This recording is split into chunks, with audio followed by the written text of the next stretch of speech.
নির্বাচন পেছানোর মতো কোনো শক্তি বাংলাদেশে নেই বলে মন্তব্য করেছেন প্রধান উপদেষ্টার প্রেস সচিব শফিকুল আলম। বলেছেন, আগামী ফেব্রুয়ারিতেই হবে জাতীয় নির্বাচন। দুপুরে মাগুরায় শহীদ রাব্বি ও শহীদ আলামিনের কবর জিয়ারত শেষে সাংবাদিকদের তিনি এসব কথা বলেন। প্রেস সচিব উল্লেখ করেন, নির্বাচনের জন্য পুরো জাতি প্রস্তুত। সংশ্লিষ্ট সব প্রতিষ্ঠান এরই মধ্যে প্রস্তুতিমূলক কাজ শুরু করেছে। বর্ষা শেষ হলেই নির্বাচনী মহোৎসব শুরু হবে। সবার সহযোগিতা থাকলে শান্তিপূর্ণ ভোট আয়োজন করা সম্ভব হবে।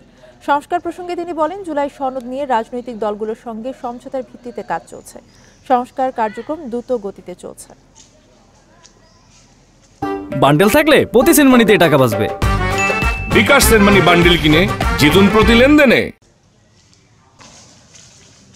ফেব্রুয়ারিতে নির্বাচন হবে, এখানে কোনো শক্তি নাই এটাকে এই নির্বাচনকে ডিলে করবে।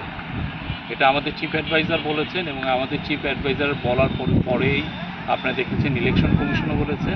এটা আমাদের পুরো জাতি এটার জন্য প্রস্তুতি নিচ্ছে।